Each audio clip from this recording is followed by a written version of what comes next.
2 நாளாகமம் அதிகாரம் 21. யோசபாத் தன் பிதாக்களோடு நித்திரையடைந்து தாவீது நகரத்தில் தன் பிதாக்கள் அண்டையிலே அடக்கம் பண்ணப்பட்டான். அவன் ஸ்தானத்திலே அவன் குமாரனாகிய யோராம் ராஜாவானான். அவனுக்கு யோசபாத்தின் குமாரராகிய அசரியா, ஏகியேல், சகரியா, அசரியா, மிகாவேல், செப்பத்தியா என்னும் சகோதரர் இருந்தார்கள். இவர்கள் எல்லாரும் இஸ்ரவேலின் ராஜாவாகிய யோசபாத்தின் குமாரர். அவர்களுடைய தகப்பன் வெள்ளியும் பொன்னும் உச்சிதங்களுமான அநேகம் நன்கொடைகளையும் யூதாவிலே அரணான பட்டணங்களையும் அவர்களுக்கு கொடுத்தான். யோராம் சிரேஷ்ட புத்திரன் ஆனபடியால் அவனுக்கு ராஜ்யத்தை கொடுத்தான். யோராம் தன் தகப்பனுடைய ராஜபாரத்திற்கு வந்து தன்னை பலப்படுத்திக் கொண்ட பின்பு அவன் தன்னுடைய சகோதரர் எல்லாரையும் இஸ்ரவேலின் பிரபுக்களில் சிலரையும் பட்டயத்தால் கொன்று போட்டான். யோராம் ராஜாவாகிற போது 32 வயதாயிருந்து 8 வருஷம் எருசலேமில் அரசாண்டான். அவன் இஸ்ரவேல் ராஜாக்களின் வழியிலே நடந்து ஆகாபின் வீட்டார் செய்தது போல செய்தான். ஆகாபின் குமாரத்தி அவனுக்கு மனைவியாயிருந்தால் அவன் கர்த்தரின் பார்வைக்கு பொல்லாப்பானதை செய்தான். கர்த்தர் தாவீதுக்கும் அவன் குமாரருக்கும் என்னென்றைக்கும் ஒரு விலக்கை கட்டளையிடுவேன் என்று சொல்லி அவனோடே பண்ணின உடன்படிக்கை நிமித்தம் தாவீதின் வம்சத்தை அழிக்க சித்தமில்லாதிருந்தார். அவன் நாட்களில் யூதாவுடைய கையின் கீழ் இருந்த ஏதோமியர் கலகம் பண்ணி தங்களுக்கு ஒரு ராஜாவை ஏற்படுத்திக் கொண்டார்கள். அதனால் யோராம் தன் பிரபுக்களோடும் தன் சகல ரதங்களோடும் புறப்பட்டு போனான்.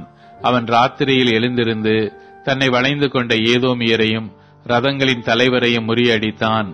ஆகிலும் யூதாவுடைய கையின் கீழ் இருந்த ஏதோமியர் இந்நாள் வரைக்கும் இருக்கிறது போல கலகம் பண்ணி பிரிந்தார்கள். அவன் தன் பிதாக்களின் தேவனாகிய கர்த்தரை விட்டபடியினால் அக்காலத்திலே லிப்னா பட்டணத்தாரும் கலகம் பண்ணினார்கள். அவன் யூதாவுடைய மலைகளின் மேல் மேடைகளை உண்டாக்கி எருசலேமின் குடிகளை சோரம் போக பண்ணி யூதாவையும் அதற்கு ஏவி விட்டான். அப்பொழுது தீர்க்கதரிசியாகிய எலியா எழுதின ஒரு நிருபம் அவனிடத்திற்கு வந்தது. அதில் உம்முடைய தகப்பனான தாவீதின் தேவனாகிய கர்த்தர் உரைக்கிறது என்னவென்றால், நீ உன் தகப்பனாகிய யோசபாத்தின் வழிகளிலும் யூதாவின் ராஜாவாகிய ஆசாவின் வழிகளிலும் நடவாமல் இஸ்ரவேல் ராஜாக்களின் வழியிலே நடந்து ஆகாவுடைய குடும்பத்தின் சோரா மார்க்கத்திற்கு ஒத்தபடியே யூதாவையும் எருசலேமின் குடிகளையும் சோரம் போக பண்ணி உன்னை பார்க்கிலும் நல்லவர்களாயிருந்த உன் தகப்பன் வீட்டாரான உன் சகோதரரையும் கொன்று போட்டபடியினால் இதோ கர்த்தர் உன் ஜனத்தையும் உன் பிள்ளைகளையும் உன் மனைவிகளையும் உனக்கு உண்டான எல்லாவற்றையும் மகா வாதையாக வாதிப்பார். நீயோ உனக்கு உண்டாகும் குடல் நோயினால் உன் குடல்கள் நாளுக்கு நாள் இற்று விழுமட்டும் கொடிய வியாதியினால் பாதிக்கப்படுவாய் என்று எழுதியிருந்தது. அப்படியே கர்த்தர் பெலிஸ்தரின் ஆவியையும் எத்தியோப்பியாவுக்கு அடுத்த தேசத்தாரான அரபியரின் ஆவியையும் யோராமுக்கு விரோதமாக எழுப்பினார். அவர்கள் யூதாவில் வந்து பலாத்காரமாய் புகுந்து ராஜாவின் அரமனையில் அகப்பட்ட எல்லா பொருட்களையும் அவன் பிள்ளைகளையும் அவன் மனைவிகளையும் பிடித்துக் கொண்டு போனார்கள்.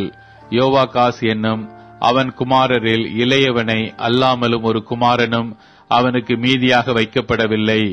இவைகள் எல்லாவற்றிற்கும் பிற்பாடு கர்த்தர் அவன் குடல்களில் உண்டான தீராத நோயினால் அவனை பாதித்தார்.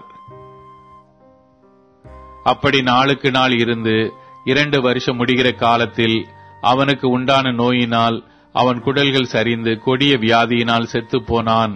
அவனுடைய பிதாக்களுக்காக கந்த வர்க்கங்களை கொளுத்தினது போல் அவனுடைய ஜனங்கள் அவனுக்காக கொளுத்தவில்லை. அவன் ராஜாவாகிற போது 32 வயதாயிருந்து 8 வருஷம் எருசலேமில் அரசாண்டு விரும்புவார் இல்லாமல் இறந்து போனான். அவனை தாவீதின் நகரத்தில் அடக்கம் பண்ணினார்கள்.